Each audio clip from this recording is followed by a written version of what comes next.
Assalamualaikum warahmatullahi wabarakatuh. Anak-anakku yang soleh dan solehah, tetap semangat walaupun kita dalam keadaan pandemi corona. Marilah kita membaca basmalah bersama-sama. Bismillahirrahmanirrahim. Dan marilah kita berdoa semoga kita selalu diberi kesehatan dan walafiat dari Allah Subhanahu wa taala dan ilmu kita tetap manfaat. Anak-anakku yang soleh-solehah, kita akan mempelajari bab 1, meyakini kitab-kitab Allah, mencintai Al-Quran, dari kelas 8 semester 1 dengan kompetensi dasar memahami makna beriman kepada kitab-kitab Allah Subhanahu wa taala dan menyajikan dalil nakli tentang beriman kepada kitab-kitab Allah Subhanahu wa taala.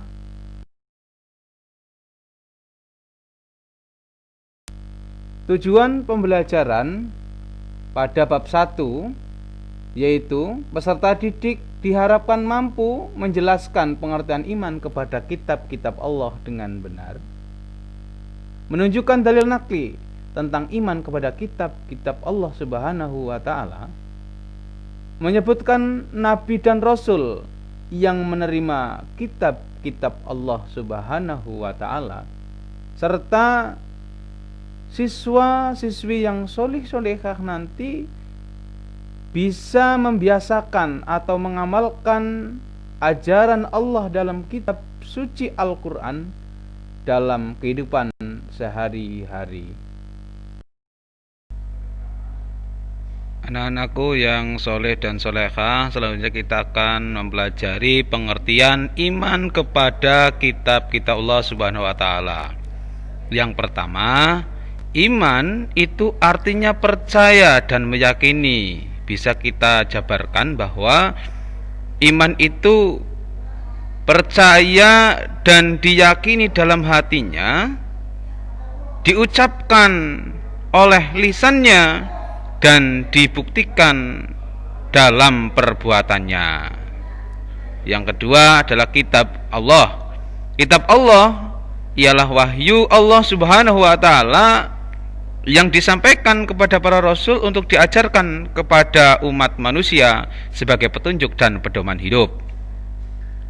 Selanjutnya dapat kita ketahui bahwa pengertian iman kepada kitab-kitab Allah adalah mempercayai dan meyakini sepenuh hati bahwa Allah Subhanahu wa taala telah menurunkan kitab-kitabnya kepada para nabi atau rasul yang berisi wahyu Allah untuk disampaikan kepada seluruh umat manusia sebagai petunjuk dan pedoman hidup agar meraih kebahagiaan dunia dan akhirat.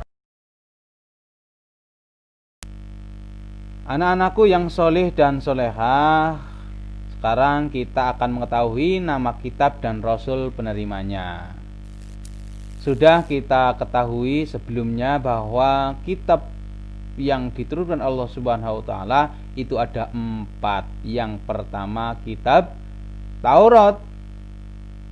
Adapun kitab Taurat itu adalah kitab yang diberikan kepada Nabi Musa alaihi salam dan dapat kita simak, yaitu Quran surat Al-Isra ayat 2. A'udzu billahi minasyaitonir rajim. Bismillahirrahmanirrahim. Wa ataina Musal kitaba wa ja'alnahu hudan li bani Israil alla tattakhidhu min duni wakila. Yang artinya, dan kami berikan kepada Musa yaitu kitab Taurat, dan kami jadikan kitab Taurat itu petunjuk bagi Bani Israel dengan firman, janganlah kamu mengambil penolong selain aku. Quran surat Al-Isra ayat 2. Selanjutnya yang kedua adalah kitab Zabur.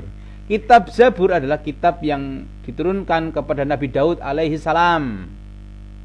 Bisa kita simak, yaitu Quran surat Al-Isra ayat 55 أعوذ بالله من الشيطان الرجيم بسم الله الرحمن الرحيم وربك أعلم بمن في السماوات والأرض ولقد فضلنا بعض النبيين على بعض وآتينا داود زبورا, yang artinya dan Tuhanmu lebih mengetahui siapa yang ada di langit dan di bumi, dan sesungguhnya telah kami lebihkan sebagian nabi-nabi itu atas sebagian yang lain, dan kami berikan Zabur kepada Nabi Daud alaihissalam. Quran surat Al-Isra ayat 55. Selanjutnya adalah yang nomor 3, kitab Injil. Kitab Injil adalah kitab yang diberikan kepada Nabi Isa alaihissalam. Bisa kita simak dalam Quran surat Al-Hadid ayat 27. Bismillahirrahmanirrahim. Summa qafayna ala atharihim bi rasulina wa qafayna bi Isa ibn Maryam wa atainahul injila wa ja'alna fi qulubil ladzina ittaba'u ra'fatan wa rahmatan wa rabbaniyah الذين اتبعوا رأفة ورحمة ورهبانية ابتدعوها وما كتبنا عليهم إلا ابتغاء رضوان الله فما رعوها حق رعايتها فآتينا الذين آمنوا منهم أجرهم وَكَثِيرٌ مِّنْهُمْ فَاسِقُونَ, yang artinya kemudian kami iringi di belakang mereka dengan rasul-rasul kami, dan kami iringi pula dengan Isa, yaitu putra Maryam, dan kami berikan kepadanya Injil, dan kami jadikan dalam hati orang-orang yang mengikutinya yaitu rasa santun dan kasih sayang, dan mereka mengada-adakan Rabbaniyah, padahal kami tidak mewajibkannya kepada mereka, tetapi mereka sendirilah yang mengada-adakannya untuk mencari keridhaan Allah, lalu mereka tidak memeliharanya dengan pemeliharaan yang semestinya. Maka kami berikan kepada orang-orang yang beriman di antara mereka pahalanya, dan banyak di antara mereka orang-orang yang fasik. Quran surat Al-Hadid ayat 27. Selanjutnya yang terakhir atau kitab yang nomor 4 adalah kitab Al-Quran.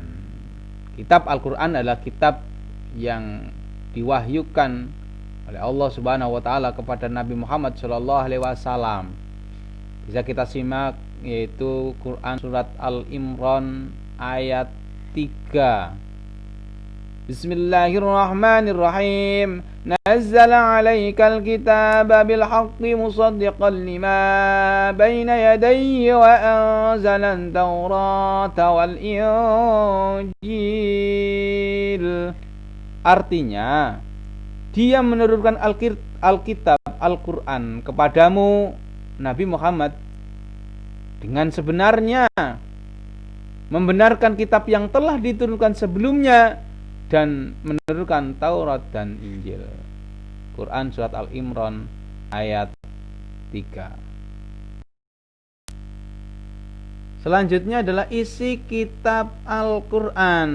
Nah, di sini kita sudah akan mengetahui apa isi kitab Al-Quran. Yang pertama adalah akidah atau keyakinan, yaitu hal-hal yang berkaitan dengan keyakinan seperti mengesahkan Allah Subhanahu wa taala, meyakini adanya malaikat Allah Subhanahu wa taala, dan suatu hal yang gaib bahwa kita itu percaya yakin adanya. Yang selanjutnya adalah akhlak atau budi pekerti, yaitu berkaitan dengan pembinaan akhlak mulia dan menghindari akhlak yang tercela. Yang selanjutnya adalah ibadah, yakni berkaitan dengan tata cara beribadah seperti salat, zakat, dan ibadah lainnya. Selanjutnya juga yang tidak kalah penting adalah masalah muamalah. Ya, ini berkaitan dengan tata cara, yaitu tata cara berhubungan kepada sesama manusia. Contohnya bisa dikatakan jual beli, sewa menyewa, hutang piutang, dan lain sebagainya. Yang selanjutnya adalah tarikh atau masalah sejarah, yaitu kisah orang-orang yang pada zaman dahulu itu diceritakan dalam Al-Quran. Sebenarnya contoh sejarah nabi-nabi, bahkan sampai dengan ada kata keluarga Luqman yang ada pada Al-Quran. Perbedaan kitab dan suhuf. Anak-anakku yang soleh dan solehah, ada 3 di sini. Yang pertama, isi kitab lebih lengkap daripada isi suhuf. Yang kedua, bentuk dari kitab sudah dibukukan, sedangkan suhuf masih berbentuk lembaran-lembaran yang terpisah.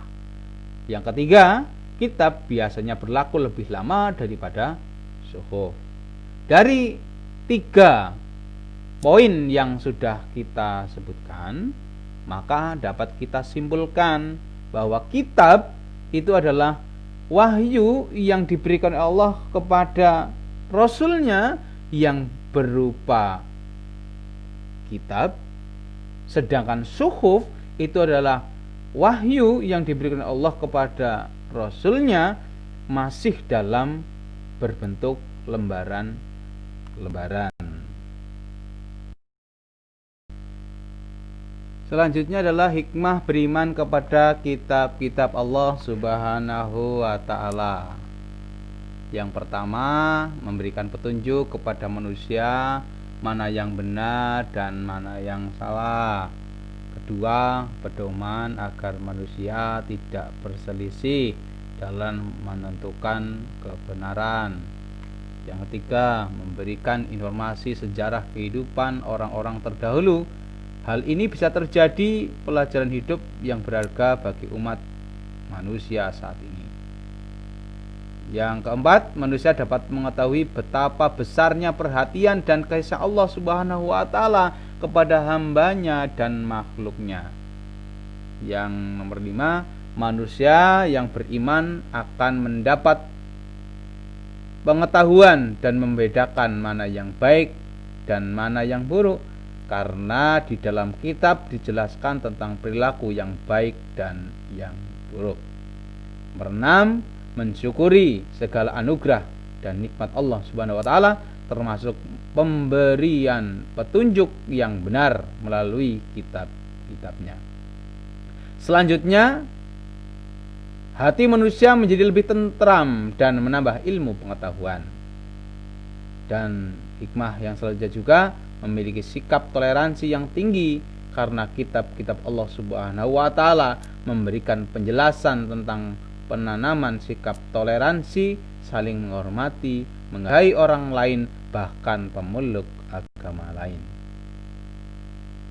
Yang terakhir dalam slide ini adalah meningkatkan kesabaran dalam menerima cobaan, ujian, dan musibah yang menimpa pada dirinya.